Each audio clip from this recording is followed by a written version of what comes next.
Hemisferios. Con Javier Pascual.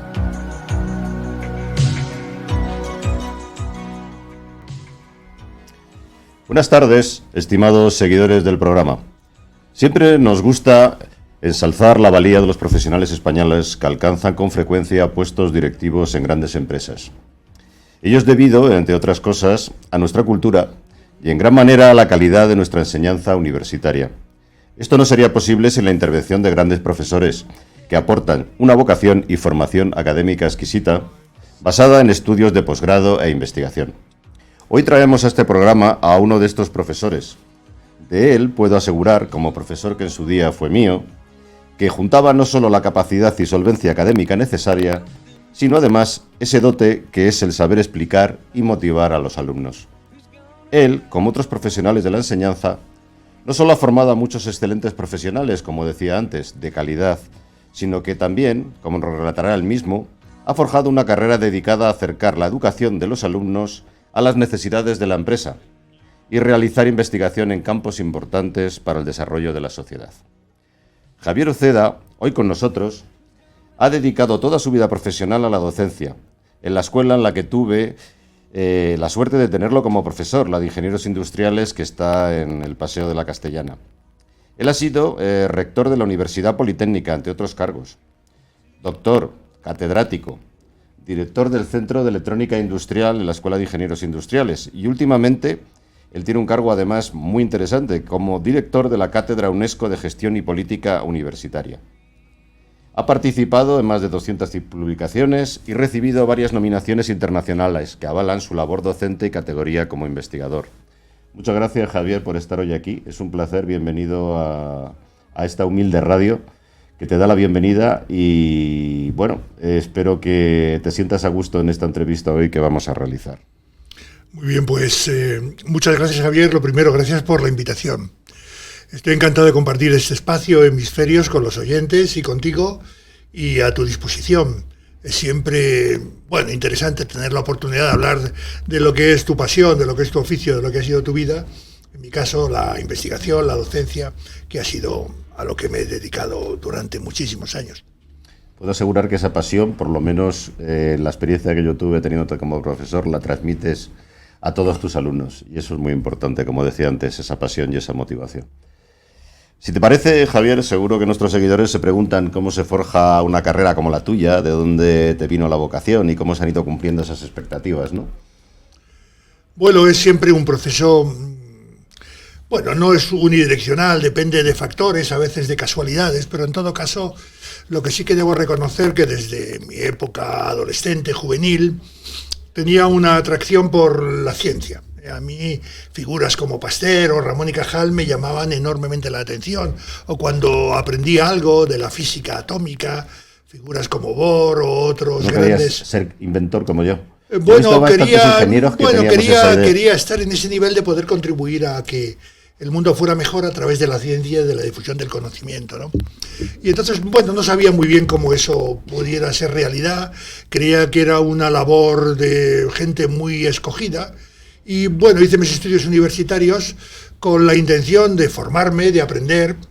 Elegí la ingeniería porque me parecía que era una manera de trasladar de una forma directa la ciencia a la realidad a través de los productos y los servicios. ¿No había ingenieros en tu familia? No había ninguna tradición de ingeniería y por tanto, fue casi una decisión, debo decir, personal. Es verdad que yo era buen estudiante en el bachillerato y me animé a, entonces, como ocurre ahora, pues las carreras de ingeniería tenían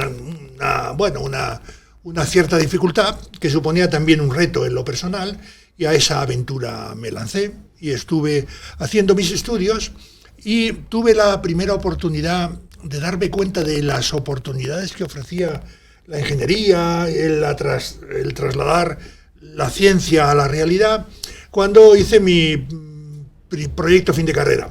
Los estudios de ingeniería, ahora lo tienen todos los estudios, pero entonces era una característica específica de los estudios de ingeniería, ese proyecto fin de carrera que tú harías, como es natural. Pero yo tuve la suerte de hacerlo con un resultado práctico y experimental detrás.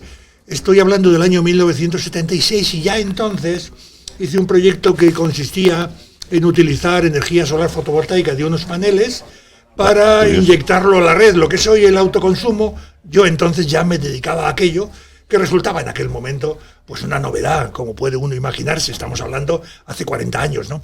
Y por lo tanto, pues y aquello me empezó a abrir unas posibilidades y una atracción por transformar la realidad a través de la ciencia y la tecnología, que al final se concretó en que en un momento determinado, cuando yo ya tenía un trabajo en una empresa de ingeniería, entonces la empresa de ingeniería de Lini, Auxini, ya estaba contratado antes de acabar. Eso es nuevo. Antes de acabar los estudios. Pues bueno, pues en al final se llamó Initec cuando se juntaron. Eso es. Pues en aquella empresa yo ya había sido contratado antes de acabar la carrera para incorporarme. En un momento determinado en la universidad hubo unos cambios y quedaron algunas vacantes y me ofrecieron la oportunidad de hacer la tesis doctoral y continuar mi trabajo en el ámbito universitario, y renuncié a mi trabajo en la empresa de ingeniería. Curioso. Y me lancé Por eso digo que depende de coincidencias. Si no hubiera ocurrido esa circunstancia, pues probablemente hubiera acabado en el mundo de la ingeniería haciendo otras cosas, y cualquiera sabe dónde hubiera terminado. Te quedaste en la cátedra de electrónica. Me quedé entonces en electrónica, eso es, sí. ¿Hasta ahora? Bueno, hasta ahora sí, con un periodo en que he estado 4 años en la Universidad de Oviedo, porque en un momento determinado, después, en España, en aquella época, se estaba produciendo una expansión enorme de los estudios de ingeniería en toda España. Pasamos, nosotros ambos, Javier, tanto tú como yo, que somos ingenieros industriales, en los tiempos en que yo estudiaba solo había escuelas en Madrid, Barcelona y Bilbao. Empezó Sevilla, Valencia, muy poco, y luego se produjo una expansión extraordinaria. Canarias. Pero bueno, eran títulos en aquella época, por decirlo la verdad, o sea, tú sabes, las mejores eran las de Madrid, se decía, y la de Bilbao, ¿no? Bueno, y Barcelona también tenía una... Bueno, era un poco el trío tradicional. Las otras eran en aquella época menos reconocidas. Sí, recién. ¿Y ahora cuántas hay, por curiosidad? Pues no sé decirte, pero yo diría que prácticamente todas las universidades, o prácticamente todas las universidades públicas, tienen estudios de ingeniería, y la ingeniería industrial suele ser uno de los fijos, y por lo tanto estamos hablando, pues no sé, 20, 30, en fin, un número en ese orden, o 40, y por tanto pues un número muy... Entonces en aquella expansión surgió una oportunidad y me trasladé a la recién creada Escuela de Ingenieros Industriales en la Universidad de Oviedo, en Gijón, y estuve 4 años en el comienzo del desarrollo de aquel campus, que hoy es una realidad muy rica y plena, que entonces estaba pues en mantillas, iniciándose cuando yo me incorporé en 1982. ¿Y en qué periodo fuiste rector de la...? Pues salí elegido rector en 2004 y estuve 2 mandatos de 4 años y terminé en mayo de 2012. O sea, largo tiempo. Bueno, 8 años, sí, bastante tiempo, sí, porque además es un tiempo en el que uno lo vive 24 horas al día, esa condición. ¿Y cuando estabas haciendo tu función de rector, también seguías dirigiendo...? No.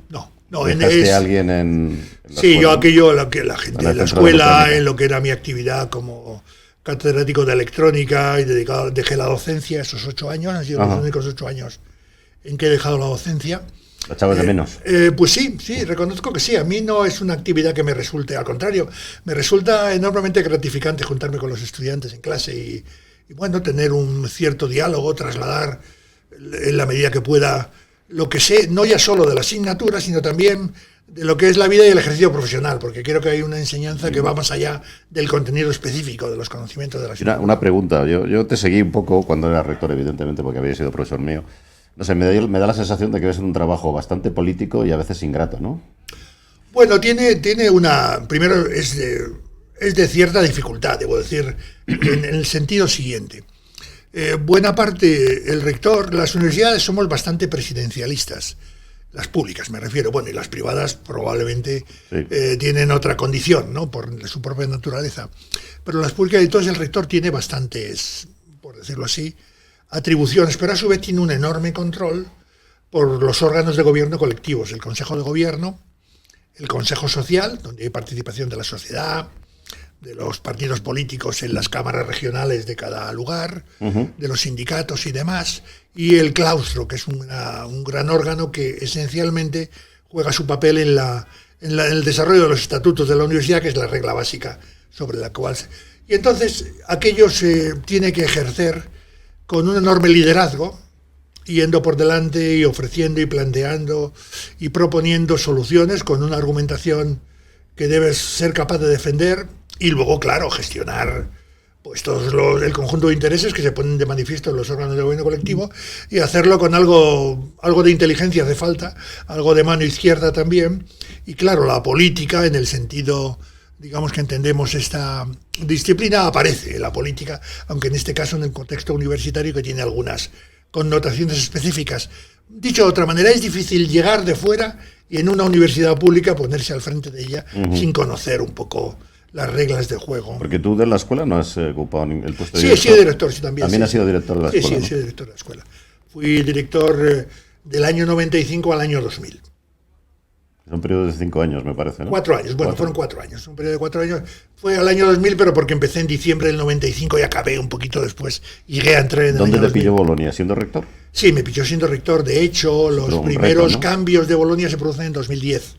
Entonces ahí, bueno, aparte de que hubo un proceso previo en el que tuve, la verdad, la oportunidad de participar en la discusión del modelo, cómo se aplicaba Bolonia en España, y en particular cómo se aplicaba Bolonia a las ingenierías, donde había un enorme debate sobre con el tema profesional, la estructura de grados y máster y las competencias profesionales de la ingeniería técnica, la ingeniería superior, y todo eso generó un enorme debate en el que tuve una participación por mi condición de rector de una universidad politécnica como la de Madrid.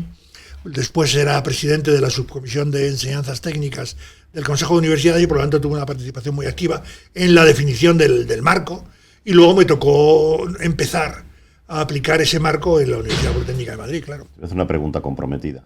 ¿Era mejor antes o mejor ahora? Pues o mira, ni mejor ni peor, cosas bueno, buenas, cosas no, vamos a ver, yo creo que es que los tiempos y las demandas cambian. O sea, no valen los mismos modelos siempre porque la sociedad y las demandas sociales, y las demandas entendido por demandas sociales, las de las empresas, la administración en general, cambian. Y por lo tanto, un modelo que se ha mostrado eficaz, que es el modelo anterior, y digo que se ha mostrado eficaz por algo que has citado en tu entradilla al programa o en tu introducción al programa, en el sentido que yo vengo a defender la capacidad de los profesionales que han salido de las universidades españolas, a veces muy criticadas, en el sentido de que España como país ha sufrido un enorme cambio, una enorme transformación en los últimos décadas o en los últimos decenios, y esto lo ha hecho con los profesionales que han salido del sistema universitario español. Es decir, no lo hemos hecho con gente formada masivamente, no digo puntualmente, masivamente fuera, y por lo tanto quiere decir que estábamos respondiendo al menos en los términos que la sociedad necesitaba profesionales, porque han sido capaces de hacer pues un cambio, ya digo, radical en todos los ámbitos, desde luego en la medicina, en el derecho, en los medios de comunicación y desde luego en la ingeniería, que conozco muy bien. Y ahora Bolonia, llegan tiempos, y esto también lo quiero decir, en el que Bolonia hace dos cosas fundamentales que normalmente no se entienden bien. No se entienden bien en el sentido de que produce un impacto y unos cambios que tienen enorme trascendencia más allá de si son unos años u otros. El primero es que introduce primero se homogeniza en el espacio europeo y en general la estructura de los estudios, de manera que es más fácil entender. Si uno estudia en Praga y uno estudia en Madrid, es relativamente fácil entender qué ha estudiado cada uno, y eso es una cosa muy buena para la movilidad internacional y por lo tanto bienvenida sea. Segunda cuestión clave es que ahora Bolonia introduce un elemento de flexibilidad extraordinario, que es la demanda de los tiempos, y me refiero al hecho siguiente. Antes uno empezaba a estudiar Derecho en primero y acababa en quinto curso y no tenía otra opción, o sea, no podía empezar y terminar todo el periodo completo. Ahora, con la estructura que tenemos de 4+1 o de 4+2 en el grado, los estudiantes hacen los primeros 4 años con alguna motivación. A veces son estudiantes de una edad, la que toca, 18 años, y acaban pues con 22, 23 años, pero cuando acaban el grado, ahora les damos la posibilidad de elegir. O sea, no les decimos, no, usted tiene que seguir haciendo lo que eligió en el grado, no. Ahora le decimos, no, si a usted ahora le motiva porque ha encontrado que su vocación, o ha encontrado que el mundo está cambiando y ahora hay un asunto que antes no existía y ahora se ha convertido. Le doy la oportunidad de redireccionar su formación. Y además no solo eso, sino que le doy la oportunidad de cambiar de sitio, de universidad, de escuela, de facultad, en España o fuera. Y este grado de flexibilidad está transformando la dinámica de la formación superior. Y eso, con independencia, ya digo, de las valoraciones de aquellos que piensan siempre que cualquier tiempo pasado fue mejor. Yo creo que la dinámica de Bolonia introduce homogeneidad y por lo tanto facilidad de interpretación de lo que es la formación. Segundo, flexibilidad, y creo que los dos elementos son de nuestro tiempo. Seguramente en el pasado no hacían falta, del mismo modo que ahora son imprescindibles. Muy interesante tu comentario. Y Javier, en un momento dado España entra en la Comunidad Europea. La Comisión Europea dedica fondos a investigación y desarrollo. Yo sé que tú has sido un ferviente activador de la participación de empresas españolas junto con la universidad en proyectos europeos. ¿Cómo harías un balance de ello? ¿Ha sido positivo? Pues es una pregunta interesante. Yo creo que ha sido no solo positivo, ha sido un antes y un después. España se incorpora a la Comunidad Europea entonces, hoy Unión Europea, a finales de los años 80, y antes incluso de la incorporación se da la oportunidad a España de ir participando en los programas marco de investigación de la Unión Europea.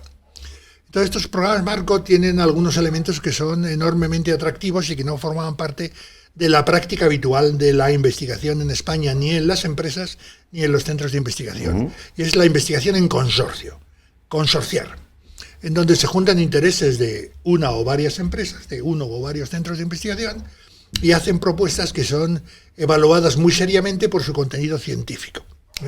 Su contenido científico. Entonces, la oportunidad de poner a los grupos de las empresas, a las empresas españolas, y los centros de investigación en colaboración con las empresas del marco europeo, algunas de primerísimo nivel, en ámbitos muy variados, pues fue una oportunidad que transformó la realidad de la investigación y también nos puso en nuestro sitio, en el contexto europeo. Nos dimos cuenta de las carencias que teníamos, pero también de las virtudes que atesorábamos. Y en ese contexto creo que dio un impulso extraordinario a la investigación, tanto en el mundo empresarial como en España. Yo tuve la suerte de ser representante de España en el programa más grande de investigación que había en su momento, que se denominaba SPRIT, y que se dedicaba a tecnologías de la información, que era la estrella en los años 90. Ahí estuve unos cuantos años siendo uno de los representantes de España en el comité que lo gestionaba, y tuve la oportunidad de ver el problema con más perspectiva que la de un investigador. Y debo reconocer que hubo un verdadero impulso, gracias a la participación de España en el programa, en este y en otros programas, que transformó la realidad y hoy continúa siendo una pieza vital para el desarrollo de la investigación en España. Tú has comentado SPRIT, tuve la oportunidad de actuar como experto en uno de los grupos que se formaron para, no sé cuál de los programas marco estábamos haciendo un estudio sobre, bueno, de las áreas que se iban a proponer eso a las empresas. El Work Program del programa de trabajo, sí. Bueno, tuve la oportunidad también de que el grupo de expertos teníamos allí, por contar un poco también cómo funcionaba la comisión, ¿no? Teníamos un tutor del grupo de expertos, un alemán, me acuerdo. Su preocupación era además cómo tratábamos los temas, porque él sabía muy bien además todos los entresijos que había entre los Länder, que son las autonomías, como sabes muy bien, alemanas. Estaba preocupado por una serie de temas. Bueno, la verdad es que sí que nos guió un poquito en lo que querían que saliera de aquella temática. Yo luego estuve auditando proyectos también, el Bright Urán y alguno de estos, ¿no? Porque contrataban, la Comisión Europea no tenía suficiente gente y contrataban los países. Yo creo que también para fomentar esta interrelación que hubo entre empresas. La verdad es que la experiencia auditando proyectos para mí fue muy interesante, muy bonita. Creo que además, por completar lo que has dicho, hombre, yo vi cierta carencia en proyectos que no llegaban luego a una industrialización. Yo creo que, no sé cómo está ahora, porque hace tiempo ya que no me dedico a esos temas de tecnología. Pero lo que sí que te puedo decir es que, igual que ha pasado con el programa que conocerás tú también muy bien, los Erasmus, lo que ha fomentado este tipo de intervenciones entre empresas ha sido una permeabilidad entre empresas europeas, una búsqueda de posibles socios, tremenda. Yo creo que, y es lo que buscaba yo creo también la Comisión Europea con este tipo de programas también, ¿no? Aumentar mucho la permeabilidad y la interrelación para que los europeos nos sintamos todos más unidos. Lo que no sé si esto va a ocurrir alguna vez, porque nuestras diferencias culturales son tan grandes que, como estamos viendo ahora con los problemas que tenemos de guerras, etcétera, cerca de nuestras fronteras, la verdad es que Europa sigue siendo un mundo cultural variopinto y difícil de coordinar. Pero bueno, yo estoy contigo. Creo que ha sido la gran suerte que ha tenido España al entrar a la Unión Europea de poder participar en estos programas, ¿no? Continuando con esto, ¿no? Yo creo que el acercamiento de la universidad a la empresa es un reto, ¿no? Aún por lograr, por lo menos de mi perspectiva. Yo sigo pensando que, yo que sé que tienes tu opinión, que la vas a expresar ahora en cuanto a cómo formar a los ingenieros para que estén más cerca de la empresa, y lo difícil, evidentemente, que es definir qué realmente necesita la empresa y los segmentos actualmente que tenemos económicos en el país, porque claro, es difícil formarlos a todos exclusivamente preparados para ello. Yo creo que hacéis una formación generalista, se hace una formación generalista. Yo sé que todos mis compañeros, por lo menos cuando salimos en mi promoción, estábamos preparados para cualquier cosa y para resolver cualquier problema. Yo creo que por eso nos contrataban, no por lo que sabíamos en sí, sino por las capacidades que habíamos desarrollado, ¿no? Y la resiliencia, ¿no? Que se dice ahora que se cogía en la universidad. Pero bueno, yo creo que tú has tenido también la oportunidad a través del Centro de Electrónica Industrial. Yo creo que es uno de esos centros que han tenido además la oportunidad de desarrollar productos interesantes. ¿Cómo lo ves tú esto? ¿Cómo lo has visto de tu perspectiva? ¿Ha progresado desde los tiempos pasados? Bueno, no nos olvidemos que en los 50 la universidad creaba ingenieros para que fueran a los puestos de la administración. Sí. Directamente, o sea, no. Bueno, el modelo francés iba un poco en esa línea, sí. Que copiamos, el modelo francés que copiamos aquí y que era un poco la base de las escuelas de ingeniería, ¿no? Españolas, ¿no? Que luego se han transformado, ¿no? Incluso las francesas también se han cambiado, debo decir todo esto, que han cambiado. No, pues sí, este es un tema interesante. Es verdad que en estos momentos hay, digamos, como dos tendencias o dos ejes. Uno es la inmediatez en el efecto de la formación, que va buscando justamente eso, que los egresados de cualquier programa de formación, se le llame como se le llame, tengan capacidad de actuar de manera inmediata en las empresas, en las administraciones, y resolver los problemas de ese momento instantáneamente, sin necesitar formación adicional, etcétera, etcétera. Esto está haciendo incluso que se produzcan cosas como que la estructura clásica, que, digamos, si me refiero a Bolonia, de grado máster, incluso está en cuestión. Hay las compañías tecnológicas de las que todos hablamos, por el volumen y el tamaño que han alcanzado, y que, bueno, no hace falta relacionarlas, pero ya desde hace tiempo contratan personas sin necesidad de tener necesariamente un grado, sino con que tengan una formación específica en esto o en aquello, para lo que se les requiere, pues es suficiente. No hace falta que hayan completado el paquete completo, ¿no? Y por lo tanto esa tendencia hacia la inmediatez tiene una razón de ser en estos tiempos. Y de ahí un poco de lo que hablaba antes de la flexibilidad. Para poder hacer eso, los sistemas que forman tienen que ser capaces de ofertar esas posibilidades que dan cara a la inmediatez y por lo tanto a... Pero por otro lado hay una tendencia que es la contraria, que se refiere al hecho siguiente, y lo que digo es que no todos tienen que ser de un tipo o de otro, sino que probablemente habrá gente de un tipo y gente de otro tipo. Y me refiero al hecho de que la ingeniería, entendida como concepto, sufrió un cambio radical después de la Segunda Guerra Mundial. Y es pasar de una ingeniería basada en, digamos, procedimientos bien establecidos, de cálculo y de análisis, muy metódicos, a basar todo el análisis de los problemas de la ingeniería en la ciencia. La ciencia aparece y, por lo tanto, darle un contenido más científico a sus resultados. Pero esto obliga a que la formación de los ingenieros pase por un proceso de formación en ciencia mucho más sólido. Y la consecuencia es que al cabo de los 4 años o de los 5 años no han sido capaces de, por un lado, asumir la base científica que estamos queriendo darles y a su vez tener las destrezas específicas de los problemas de las empresas de ese momento. Pero, y claro, cuando llegan a las empresas, estas personas tienen una base muy sólida, la que tú tenías, pero a lo mejor te falta la destreza en este o en aquel programa, en este o en aquel instrumento. Y el modelo lo que pretende, estos últimos, lo que pretenden es disponer de una formación suficientemente sólida como para que, con independencia de por dónde vaya el futuro, la ciencia, la tecnología evolucione, tengan una capacidad de adaptación porque tienen una base sobre la que apoyarse. Mientras que los que eligieron el camino alternativo actúan con carácter inmediato, pero seguramente les va a costar mucho más modificar, su línea de actividad porque precisan de alguna fundamentación de la que no disponen. Y por tanto, en ese equilibrio estamos, y en este debate estamos en estos momentos. Yo traería ahora aquí a colación algo que he comentado muchas veces en este programa, que es lo que llamamos el mundo VUCA, ¿no? Volátil, incierto, y la necesidad de tener ingenieros también que desarrollen, como tú has dicho, habilidades de creatividad, ¿no? Quizá nosotros, yo recuerdo, en la escuela siempre se nos ha tachado de cabezas cuadradas, de aplicar el método. ¿Y cómo ves tú este tema ahora con el cambio a Bolonia, la flexibilidad? Quizá va en la línea que yo estoy diciendo, de crear profesionales más creativos. Bueno, yo creo que el ingeniero español, a pesar de esa cabeza cuadrada que decía yo antes, siempre ha sido bastante creativo y reconocido a nivel mundial, ¿no?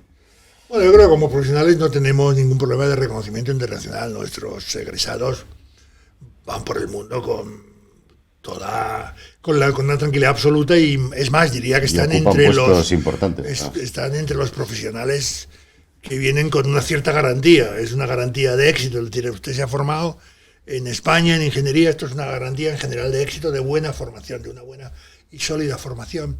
Y por lo tanto es así, pero es verdad que probablemente hemos formado mucho más gente, para el empleo, para emplearse muchas veces en compañías muy sólidas, muy importantes, o con una estructura más o menos rígida, y no tanto para la creatividad. Y eso está cambiando y estamos dando una vuelta a ese proceso. Creo que tenemos ahora egresados más creativos, que buscan más creación de iniciativas empresariales, startups, spin-off. Esto está aumentando de una manera exponencial, como consecuencia de un cambio de actitud de los propios estudiantes, pero también de los centros de formación, que ahora plantean eso como una posibilidad que cuando yo estudiaba a mí nadie me dijo, en los 5 años que estudié la carrera de Ingeniería Industrial, oiga, que es que usted puede tener una idea, montar mañana un negocio con el cual transformar, un sector, hacer un trabajo en una empresa estupendo. Yo no salí de la escuela con esa mentalidad.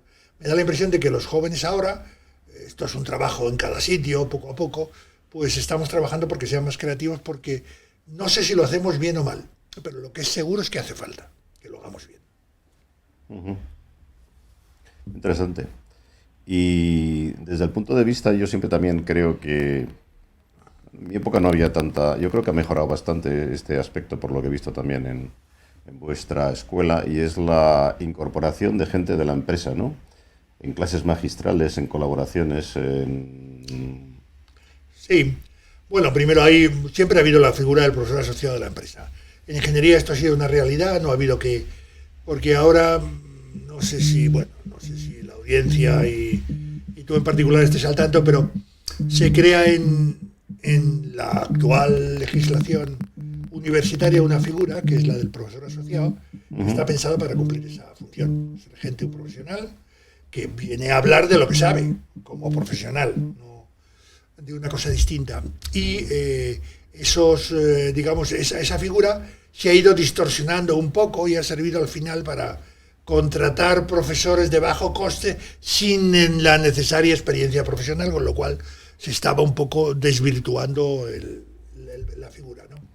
Pero en ingeniería siempre ha habido gente de las empresas trabajando dando clase de algunas de las asignaturas. Pero además, por lo menos en el centro donde yo estoy, y es verdad que probablemente habría que ver en qué medida esto es general o podemos mejorarlo, pero el centro donde yo estoy, tenemos en el Centro de Electrónica Industrial tenemos un órgano que llamamos Industrial Council, el Consejo Industrial, que es un mecanismo por el cual, entre otras cosas, cada año ofrecemos una amplia oferta de trabajos fin de grado y trabajos fin de máster en colaboración con las empresas para los estudiantes. De manera que el estudiante tiene una ayuda, una beca, una empresa para la que ha definido normalmente el contenido del proyecto y un tutor académico y un tutor industrial que trabajan juntos. Y esto ocurre de manera habitual. De forma que muy frecuentemente, muchas veces, estos estudiantes acaban en las empresas en cuestión trabajando. Si es que, bueno, el desarrollo ha ido como debe, etcétera, etcétera. Y esto se convierte en lo normal. Luego, además, como tenemos muchísimos proyectos con las empresas de investigación, pues al final los estudiantes de máster y de doctorado, esencialmente, muy frecuentemente se incorporan a esa realidad y, por lo tanto, antes de ser graduados, antes de ser egresados, han tenido una vinculación con el entorno empresarial. Y en nuestro caso, pues con empresas del sector aeroespacial, de la defensa, del mundo de las telecomunicaciones, tenemos, y además no solo en el contexto España, sino que tenemos esto pues con empresas de todo el mundo, chinas, Estados Unidos. Hay este tipo de actividad, este tipo de oferta, la hacen empresas que no solo son las, digamos, de Madrid, sino que hay un planteamiento de carácter general que da una dinámica de relación con las empresas que es posible hoy. Hoy, la estructura universitaria lo permite. Es cuestión de vocación, de voluntad y de ganas de ponerlo en marcha, ¿no? Muy bien, Javier, pues si te parece pasamos a publicidad y hacemos un pequeño corte. Tú eres aquí el que manda. Escúchanos en Madrid en el 102.1. A veces tomas la decisión correcta y a veces haces que la decisión sea correcta. Decisión Radio, la radio sin complejos. ¿Quieres un traje que te quede como un guante? ¿Que puedas personalizar absolutamente todo? ¿Con los mejores tejidos italianos e ingleses a un precio sin competencia? No busques más. En La Fábrica queremos que vivas la experiencia de la sastrería medida a otro nivel. Estamos en Madrid, en el Paseo de la Habana 33, en Sevilla, en la calle Muñoz Olive 10, en Barcelona, en la calle Daribao 205, o visiten nuestra página web www.lafabricadecamisas.com. Si tienes el cambio automático averiado, Automatic te da la solución. Entra en automatic.es. Reparamos tu cambio automático como se merece. Ven a Automatic y sentirás tu cambio como el primer día. Automatic.es. Toda una vida dedicada al cambio automático. Automatic.es. Decisión Radio, porque tú ya has decidido. Hemisferios. Con Javier Pascual. Javier, como decíamos al principio, has tenido una labor investigadora muy importante. Seguro que nos puedes contar algún ejemplo relevante o interesante para nuestros seguidores de en qué ha consistido esa investigación. ¿Dónde crees tú que la tecnología nos va a deparar cosas interesantes? Bueno, sí, es verdad que a lo largo de mi carrera profesional he tenido la oportunidad de participar, en muchos casos dirigir proyectos de investigación que en su mayoría han estado relacionados con la utilización de la electrónica y la energía. Eso quiere decir que aplicaciones como las que hoy son, digamos, muy habituales, relacionadas con el aprovechamiento de fuentes alternativas y renovables, energía solar fotovoltaica y su inyección en la red, energía eólica y su inyección en la red.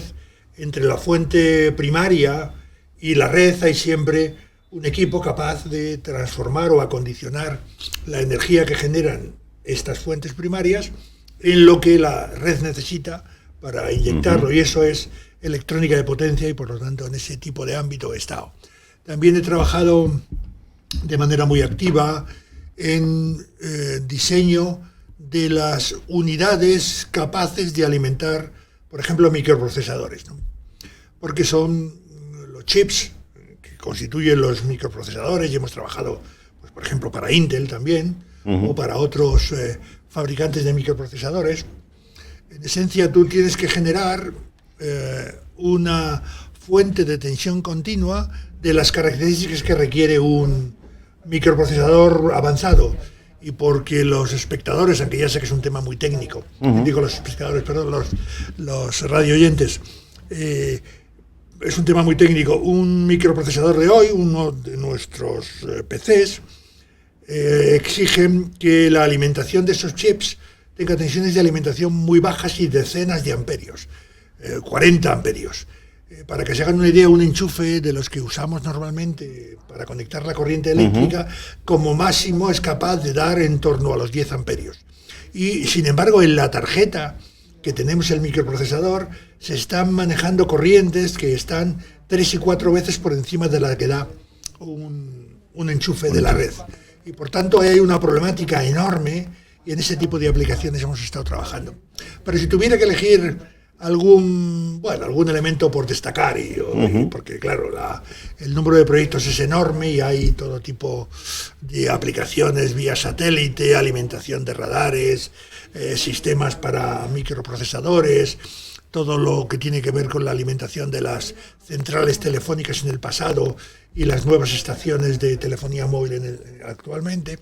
De todo eso podría hablar, pero hay un tema del que estoy especialmente satisfecho por la repercusión industrial que después ha tenido. Este es un poco el tema. En su momento, en los circuitos de electrónica de potencia hay unas piezas clave que son los componentes magnéticos.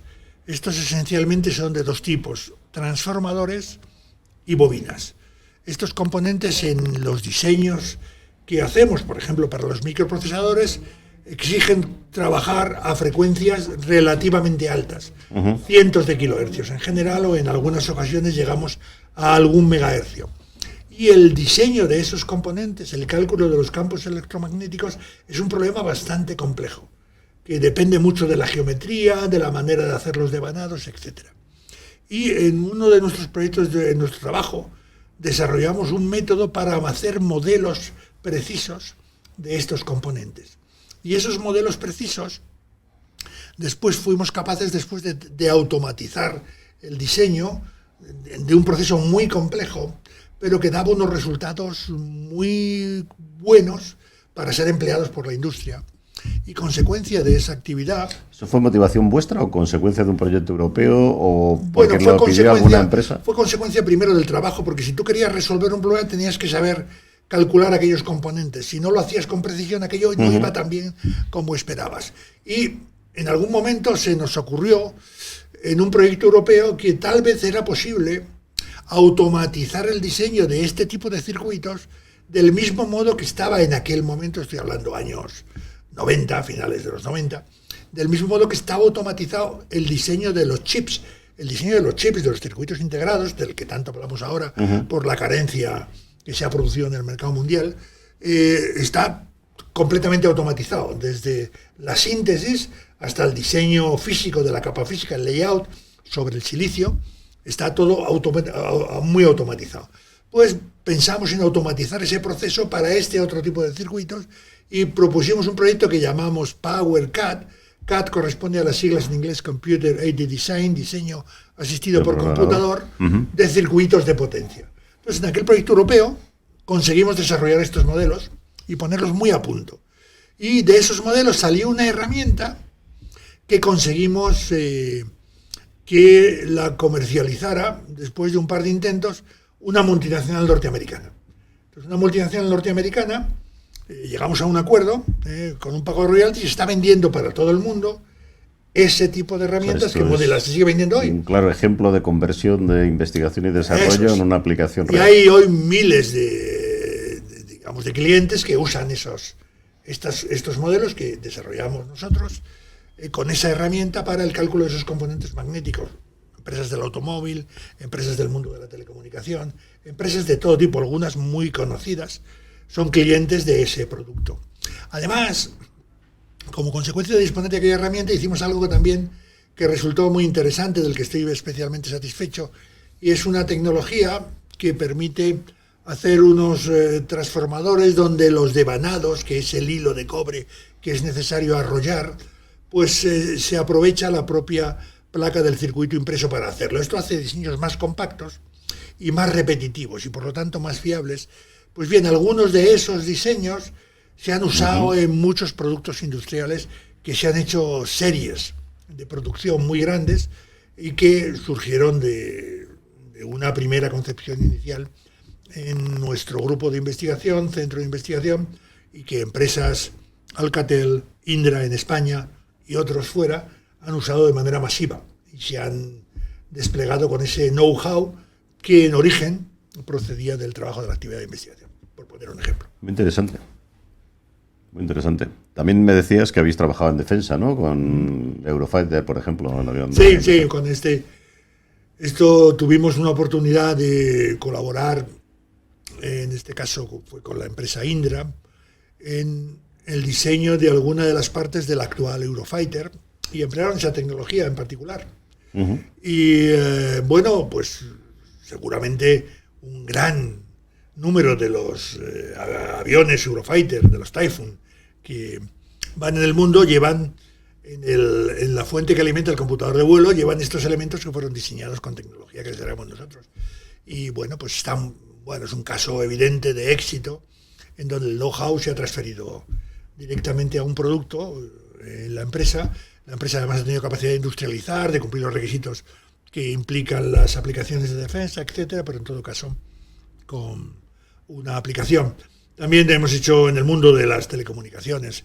Antes las grandes compañías que hoy han desaparecido, como Alcatel, pues tuvimos una relación muy intensa en el desarrollo de todo lo que era alimentar las entonces centrales telefónicas, que hoy han cambiado un poco de sentido por el cambio de las aplicaciones, pero todo aquello tenía un know-how que hemos estado trabajando, y hoy estamos trabajando, por ejemplo, mucho colaborando con empresas del sector aeronáutico en la distribución de la energía eléctrica en las aeronaves, proponiendo soluciones que van caminando de manera progresiva hacia aviones menos hidráulicos y más eléctricos. El concepto de All Electric Aircraft, es decir, toda la aeronave eléctrica con accionamientos de tipo eléctrico, obliga a redistribuir las formas en que se hacen las cosas, y esto obliga a desarrollar un cierto know-how en el que hemos estado trabajando. Está claro, además, que todo el tema de electrónica de potencia, con el aumento de movilidad eléctrica que vamos a tener en el futuro, va a ser un campo es un tema de desarrollo tremendo. Hay un campo enorme, ¿no? Javier, nos acercamos hacia la última parte de nuestro programa y bueno, queríamos dar hoy también una idea de cómo afecta esa transformación digital de la que hablamos todos los días a la universidad. Tú has sido rector de la Politécnica, como hemos visto, te has movido en muchos círculos de influencia y ahora mismo eres director de la Cátedra de la UNESCO de Gestión y Política Universitaria, que nos explicarás ahora en qué consiste tu trabajo y para qué se ha creado esa cátedra. Y seguro que te permite tener una opinión muy interesante, ¿no?, de cómo va a afectar esta transformación digital a la universidad. Bueno, eso es un tema interesante. Sí, la pregunta que haces es atinada, en el sentido de que hoy estamos hablando de manera muy generalizada del impacto que supone la transformación digital en las empresas, en las organizaciones de todo tipo, en la administración, y también esto está influyendo en la educación superior. Pero en esa reflexión, hay un elemento previo que vale la pena tener en cuenta. En general, la tecnología a veces impulsa los cambios y son, como se dice en inglés, technology driven, es decir, que son gobernados por la tecnología, mientras que en otras ocasiones es la tecnología la que se desarrolla como consecuencia de la demanda de las aplicaciones. Entonces, son más application driven o gobernados por la aplicación, es la que tira de él. Es verdad que en estos momentos la tecnología está permitiendo algunas cosas que puede estar forzando la transformación digital en todas las organizaciones, pero también en la educación superior. Y me refiero al hecho siguiente. Porque en la educación superior, y en particular la educación universitaria, en mi opinión, si miro hacia el futuro, no hoy, sino miro hacia el futuro, creo que va a cambiar y está cambiando, gobernada por algunos ejes maestros. Uno de ellos me he referido antes cuando hablaba de Bolonia, tiene que ver que vamos necesariamente a un sistema de educación superior o a un sistema universitario en particular más flexible. Eso quiere decir que o modificamos cómo hacemos nuestra oferta académica, que actualmente es bastante rígida. Además tiene unos tiempos de cambio enormes. Cambiar un plan de estudios de un grado exige reacreditarlo en la ANECA o en la agencia regional correspondiente que acredita esos estudios, y a veces estos son tiempos que son meses o años. Hay que ver luego cómo eso produce un impacto en la formación. O sea que estamos en tiempos de años, y hoy la formación no da tiempo a esperar años a que se produzcan las cosas, y por lo tanto necesitamos una estructura que seguramente en la oferta va a tener que ser necesariamente más flexible. Está también el tema de la educación a lo largo de la vida. En estos momentos hay, si uno lee un documento muy interesante que es La industria del futuro, elaborado por la Comisión Europea, hace no mucho, se da un dato que es, te da una idea de la envergadura del problema. Y es que dice que de aquí a 2030, es decir, en los próximos años, va a haber que reskilling, upskilling, dice así el documento en inglés, adiestrar o subir la formación de 120 millones de europeos, que no son unos pocos, son unos cuantos. Todo esto es en todos los niveles, no solamente en educación superior, pero de esto hay una parte muy importante que es en educación superior. Entonces, claro, pues todo esto obliga a tener un sistema más flexible que el que tenemos en estos momentos. En segundo lugar, hay una demanda que nos está obligando a las instituciones de educación superior a caminar hacia el éxito. O sea, hemos trasladado la responsabilidad del éxito, que antes probablemente estaba en el estudiante. La institución ofrecía un paquete que debía ser suficientemente bueno, programas, profesores, medios, pero al final era el estudiante el que tenía que digamos, dar respuesta a esa demanda. Y ahora estamos en un sistema que no se puede permitir ni siquiera que si el estudiante fracasa, fracase. Estamos trasladando, en cierto modo, la necesidad del éxito. Y eso exige también alguna transformación en el enfoque que damos al problema. Y en tercer lugar, buena parte de estas cosas pasan por ir a una enseñanza más personalizada. De manera que vaya, por ejemplo, a detectar los fracasos de manera temprana, antes de que se produzcan, detectarlos y ver si es posible tomar alguna medida para que mejoren. Y todo eso es posible gracias a la digitalización. La digitalización permite hacer las cosas más flexibles, da una serie de herramientas que lo facilitan, permite hacer un seguimiento más personalizado, etcétera, etcétera, etcétera.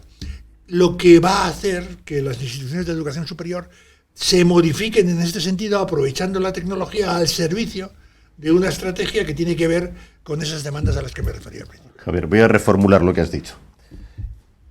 Voy a acordar de un buen amigo mío que estaba en la escuela, que además, bueno, era una persona además que en cuanto a electrónica era un crack. O sea, era como yo, de los que hacían circuitos en su casa. Y cuando llegábamos a final a tener una asignatura interesante, disfrutábamos como yo disfruté contigo, ¿no? Porque realmente el primero y segundo aquello era una criba de gente, para que no salieran tantos. Este chico, concretamente, con el cálculo no logró pasar haciendo esas cosas que, bueno, yo no utilizo nada de lo que estudié allí, pero insisto, habría que estudiarlo seguramente porque nos daba esa formación que decíamos antes y esa resiliencia, ¿no? Pero se perdía el profesional. Yo creo que este hubiera sido un buen profesional porque tenía una vocación de ingeniero totalmente neta, ¿no? Este era un poco el modelo de nuestra época, era esto, ¿no? El cribar en los primeros cursos, ¿no? Y desencantaba bastante, a mí me desencantó bastante hasta que llegué a cuarto, evidentemente. Y ahora lo que estás diciendo es que vamos a un modelo casi, bueno, ya se implantó, ¿no? Seguramente la educación primaria y secundaria, que es que no queremos tener suspensos. No. O sea, vamos a conseguir que todos los alumnos que se matriculen en la escuela los vamos a tener también orientados ya desde el principio, que van a hacer los 4 años uno detrás de otro y van a salir con una formación y con un grado de éxito similar. Bueno, no, yo no estoy diciendo... ¿Cómo lo ves tú eso? No, lo que estoy diciendo es que socialmente es cada vez menos aceptable que un porcentaje significativo de estudiantes que entran en la educación superior acaben fracasando. Vale. Porque, en el fondo, estamos desperdiciando medios. Totalmente de acuerdo. Porque que estamos poniendo al servicio de eso. Y segundo, estamos creando un problema para esas personas, en tanto en cuanto que tienen que digerir su fracaso.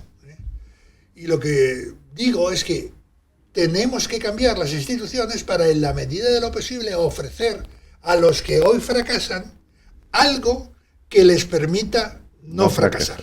Vale. Ahí vas con la flexibilidad, por ejemplo, de la salida intermedia. Se resolvería en 5 minutos aprobando a todos, ya está, aprobado general. Eso parecería No, que no resuelve el tendría- problema, no tendría pero buenos no ese es el profesionales. sentido, porque no habría No, profesionales. no. O sea, aquí lo que estamos hablando es, ya, vamos a seguir manteniendo el nivel, pero lo que vamos a hacer las cosas es para que un mayor número de los que, digamos, admitimos que tienen condiciones para ingresar, porque hay unas condiciones de ingreso, las que sean, pues a partir de ahí, es que para que vamos a gastar dinero en hacer una selección enorme, en que el 30% se quede por el camino. Estamos dilapidando recursos y lo que digo es que socialmente cada vez esto está menos aceptado. Y por lo tanto el sistema tiende a buscar mecanismos que intenten compensar, ayudar, mejorar esa respuesta. Ujú. Y no estáis trabajando también en adaptar más la oferta universitaria de estudios superiores a las necesidades del mercado. Yo veo que hay un montón de carreras de chicos, lo comentábamos antes, ahora todo el mundo hace una carrerita a lo mejor porque es más fácil entrar en números clausus y luego lo que quieres es hacer analítica de datos porque se va a colocar muy bien y ves gente que ha hecho psicología, biomedicina y luego se dedica a hacer otra cosa diferente. Quizá habría que reducir, ¿no?, el número de la oferta tan grande que tenemos ahora, ¿no?, de universitaria. Bueno, yo no sé qué decir, quiero decir, hay una... Es verdad, no, lo que no tiene sentido es tener una oferta universitaria que no satisfaga ninguna demanda. Es decir, lo que no tiene sentido es que tú ofertes 200 plazas de estudiar el grado X y tengas 10 estudiantes sin grado. Eso es absurdo porque en el fondo supone dilapidar recursos de una manera clarísima. Ahora, el hecho digamos, de tener una oferta muy amplia, no solamente dirigida por el mercado, porque el empleo es verdad, es un vector esencial, pero hay otros elementos que condicionan también la propia actividad. Yo que sé, hay elementos vinculados de una manera muy intensa a la cultura o a las humanidades que a lo mejor no tienen una traslación inmediata en el término de empleo, pero es necesario disponer de personas con capacidad de hacer un análisis en condiciones histórico o cuestiones que tengan que ver con la filosofía o con, yo que sé, tantas cosas tan interesantes que forman parte de la formación universitaria superior no vinculada directamente al empleo. O sea, no todo el mundo tiene que hacer administración de empresas. Si te he entendido bien antes, también estáis trabajando en toda la cadena, ¿no?, de formación, no solamente la superior. Entiendo también que hay que trabajar en el tema de la titulitis, ¿no? Nos falta formación profesional. En este país, sobre todo, siempre hemos dicho que la formación profesional ha estado muy denostada y ahora estamos viendo que hace falta profesionales también de otro tipo, ¿no? Bueno, hay una interacción que tenemos mucho por hacer. Es verdad que esa relación, y en particular con la formación profesional, y cuando también habla de flexibilidad, es que tiene que haber mecanismos, ya los hay bastantes, de ida y vuelta. Uno no puede quedar segregado para siempre de un camino de formación por haber tomado una opción cuando tenía 15 años y haberse dedicado a un camino de la formación profesional. Tiene que haber caminos de ida y vuelta, y ahí en la zona frontera tiene que haber una mayor permeabilidad en las instituciones de educación superior entre lo que es el ámbito universitario y la formación profesional superior, ¿no? Yo creo que eso tiene que ocurrir. Estamos trabajando en ello y hay muchas instituciones, incluso yo creo que desde el gobierno también se están haciendo esfuerzos por facilitar puentes que permitan la permeabilidad de esos dos tipos de formación con perfiles claramente en estos momentos bastante separados. Interesante. Pues entonces entiendo que tenemos que tener una educación más flexible. Sí, sin duda. Es una demanda, es fundamental. Me queda muy claro. Fundamental. Para satisfacer a una sociedad cada vez más compleja, que tiene unos enormes, una demanda de educación superior creciente. O sea, no es que no va a menos, va a más. Y en donde el sistema tiene que adaptarse a las condiciones de la demanda, y un requisito es que tiene que ser flexible. Tiene que ser flexible para adaptarse y flexible para satisfacer una demanda muy variada. Javier, muy interesante. Muchas gracias por venir a este programa. Bienvenido cuando quieras volver a contarnos cómo va evolucionando ese trabajo tuyo en la cátedra de la UNESCO, que seguro que tendrás cosas muy interesantes pronto que contar. Y muchas gracias por haber venido aquí. Casi he disfrutado tanto como cuando daba clases contigo. Te lo agradezco mucho. Te agradezco mucho la presencia hoy aquí. Muy bien, pues muchas gracias, Javier. Encantado. Ha sido para mí un placer. He pasado un rato muy agradable. Un saludo final, aunque sea de despedida, a los oyentes. Y en todo caso, pues me tienes a tu disposición. Yo para hablar de educación, de investigación, de ciencia, de tecnología, pues me tienes en cualquier momento, porque no hay que tirarme mucho de la lengua para que entre en el debate o participe en una discusión en la que siempre tengo un gran interés. Gracias de nuevo por invitarme. Muchas gracias, Javier. Y hasta el próximo programa.